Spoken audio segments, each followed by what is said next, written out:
साथियों, आज मैं बात करूंगा वन रैंक वन पेंशन की। यह भूतपूर्व सैनिकों की मांग है, लंबे अवधि से है।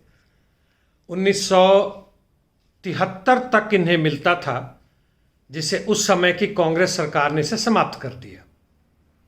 उस समय सैनिकों को वेतन का 70% पेंशन मिलता था, जो घटा के 50% कर दिया गया। शायद 1971 में जो बहादुरी पूर्वक कारनामा हमारे भारतीय फौज ने दिखाया था, उसके एवज में यह इन्हें गिफ्ट मिला था। आखिर वन रैंक वन पेंशन है क्या? एक ही रैंक पर कार्यरत, एक ही अवधि के सेवा के बाद एक समान पेंशन,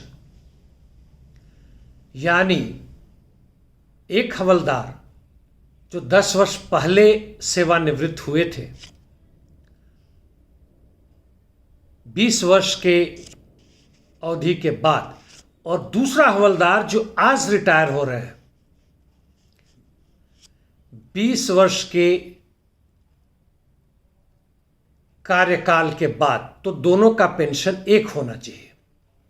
जो आज रिटायर होता है उसका पेंशन अधिक होता है, क्योंकि उसमें जो अभी तक के डीए हैं वो जुड़ते हैं, पे कमीशन के रिकमेंडेशन जो बढ़ते हैं वो जुड़ते हैं, और किसी भी कारणवश उनका बढ़ता है तो यह काफी अंतर हो जाता है। आखिर फौजियों के लिए खास व्यवस्था क्यों? वैसे केवल फौजियों के लिए नहीं है, जो टॉप आईएएस आईपीएस और दूसरे अधिकारी हैं उनको इस तरह की सुविधाएं मिलती हैं। आर्मी के जवान 20 वर्ष के कार्यकाल के बाद से रिटायर कर दिए जाते हैं, यदि उन्हें अगला रैंक ना मिला तो। और सबको नहीं मिलता है। आपको पता है फौज में पिरामिड स्ट्रक्चर है, और 18 से 20 वर्ष की उम्र में जो जवान आए हैं आर्मी में और 20 वर्ष का सर्विस के बाद निकल जाते हैं, यानी 38 से 40 वर्ष की उम्र में वह फौज से निकाल दिए जाते हैं। गवर्नमेंट उनकी कोई सूद नहीं लेती है। आप उन्हें पा सकते हैं कई बड़े बड़े बिल्डिंग में, मॉल में गार्ड के रूप में काम करते हुए, क्योंकि इनके बच्चे अभी भी पढ़ रहे होते हैं, बेटियों की शादियां नहीं हुई होती है, 20 वर्ष के सर्विस में अपने घर नहीं बना सकते हैं, और 20 वर्ष में अधिक समय जो इन्हें शुरुआती दौर में अपने बच्चों और पत्नी के साथ होना चाहिए था, वह फॉरवर्ड एरिया में रह चुके हैं। काफी हंगामा और पेशकश के बाद मनमोहन सरकार ने 2011 में कोश्यारी कमेटी बनाई, और जिसने यह रिकमेंड किया कि नहीं, वन रैंक वन पेंशन फौजियों को देना चाहिए। और मनमोहन सरकार ने थोड़ी हेर फेर के बाद इसे मान लिया, और कुछ हजार करोड़ रिलीज भी किया, लेकिन यह लागू नहीं हो सका, क्योंकि 2014 का इलेक्शन घोषित हो चुका था, इसलिए वह नहीं हो पाया। 500 करोड़ रुपए का ऐलान किया था। इस बीच नरेंद्र मोदी अपने इलेक्शन कैंपेन के दौरान रेवाड़ी यानी हरियाणा में पहुंचे, और वहां पे 2013 में फौजियों के साथ उन्होंने रैली की, जिसमें हजारों फौजी आए थे, निचले से लेकर ऊपर तक के रैंक के, रिटायर्ड, और घोषणा की थी कि वह यदि सरकार में आए तो 100 दिन के अंदर अंदर वन रैंक वन पेंशन दे देंगे। नरेंद्र मोदी की सरकार बनी। 1 वर्ष के बाद फौजियों ने जब देखा कि उनके साथ धोखा हुआ, तो उन्होंने आंदोलन शुरू किया। यह आंदोलन काफी जबरदस्त था साथियों। हजारों हजार सैनिक जंतर मंतर पर दिल्ली में इकट्ठा होते थे, अपने अपने राज्यों में भी थे, पंजाब, हरियाणा, उत्तर प्रदेश, उत्तराखंड, हिमाचल प्रदेश, एनसीआर के दूसरे इलाके, यहां तक कि बिहार, बंगाल, तमिलनाडु, हर जगह इसकी लहक दिखी, इसका फ्लेम दिखा। बीच में इन लोगों ने एक घोषणा की कि 1 रैंक 1 पेंशन दे दिया, जो कि एक्चुअली फर्जी था। हर 4 या 5 वर्ष के बाद इनके पेंशन के ऊपर कोई ना कोई कमेटी बैठती है और इनका पेंशन बढ़ता है। और उसको 1 रैंक 1 पेंशन का नाम देकर उस वक्त के डिफेंस मिनिस्टर ने ऐलान किया कि 1 रैंक 1 पेंशन दे दिया, फौजियों ने इसे नकार दिया।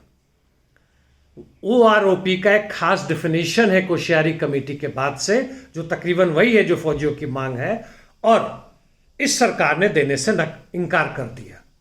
फौजी सुप्रीम कोर्ट में भी गए, पिछले 5 वर्षों से वहां केस चल रहा है।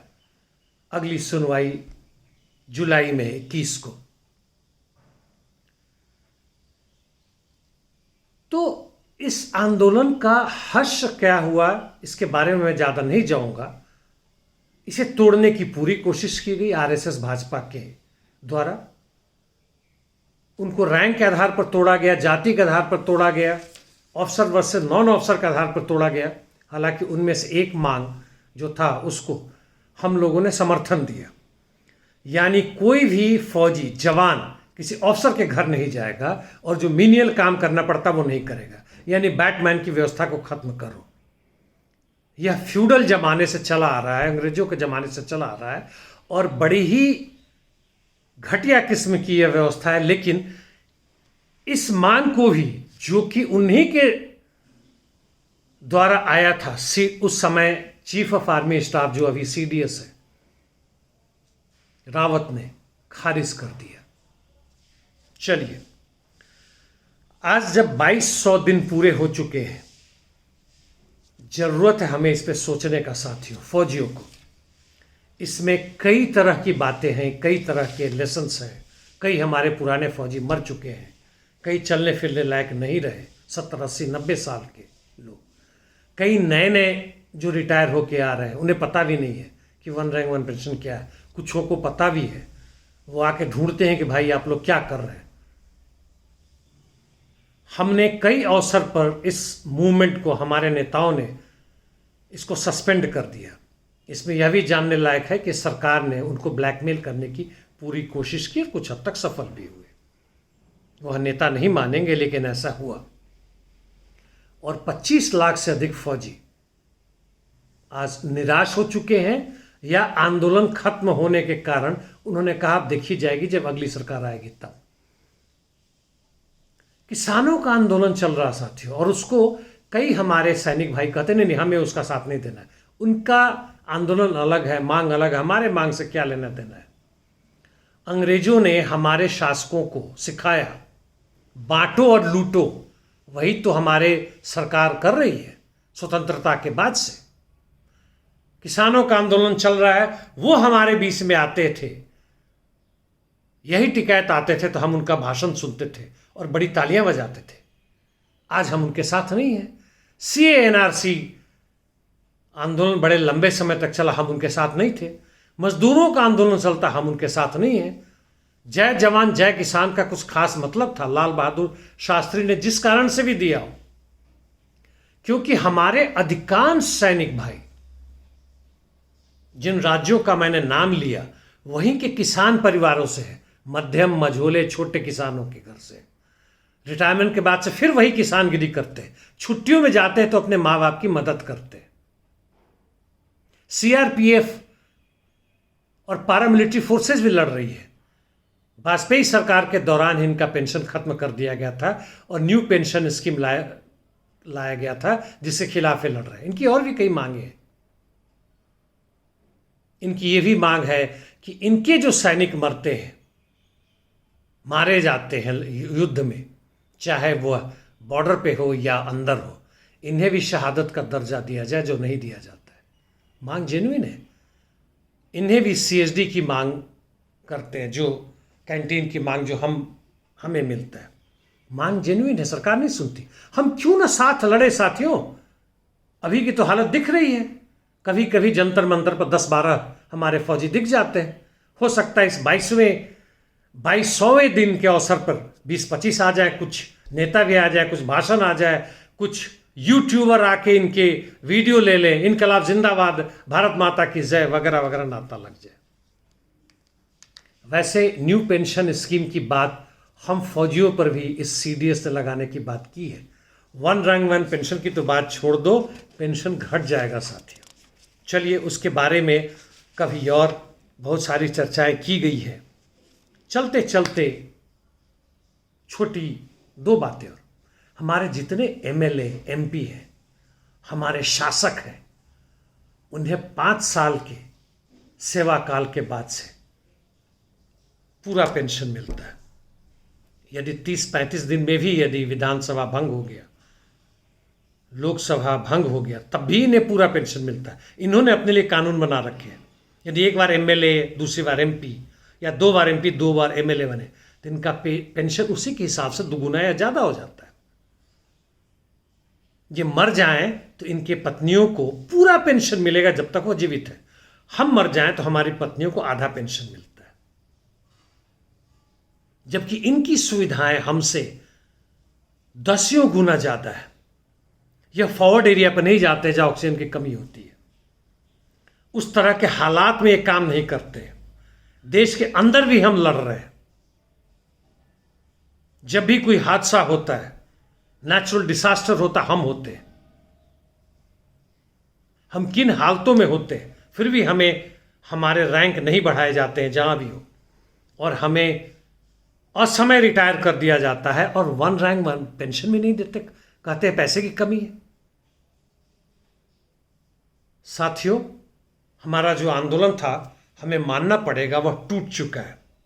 ऐसा नहीं कि हम दोबारा उसे नहीं खड़ा कर सकते, लेकिन सोचो, जो और भी कई सेक्शंस हैं इस देश में, इस समाज के कई और भी अन्य लोग हैं, किसान हैं, मजदूर हैं, पैरामिलिट्री फोर्सेस हैं, दूसरे सिपाही हैं, दूसरे वैसे बहुत सारे सरकारी कर्मचारी हैं, BSNL, steel authority of India, जिन्हें प्राइवेटाइज किया जा रहा है, जो लड़ रहे हैं। हम सब अलग अलग क्यों लड़ रहे हैं यार? हमारा हक जो नहीं दे रहा वो एक ही है, चाहे वो हमारा अपना सरकार हो या हमारा दुश्मन हो, और वो हमें खंड खंड में बांट के हमें गालियां देता है, हमारे ऊपर डंडे बरसाता है। आपको याद होगा साथियों, जंतर मंतर पर डंडे बरसाए गए हमारे भूतपूर्व सैनिकों पे। हमारी महिलाएं भी थी, उनके साथ बड़ी बदतमीजी से व्यवहार किया उन्होंने। हम खून का घूंट पीकर रह गए, शांतिपूर्वक जो है। हम फौजी और अकेले अकेले लड़ रहे हैं। सोचो साथियों, फिर से इनकलाब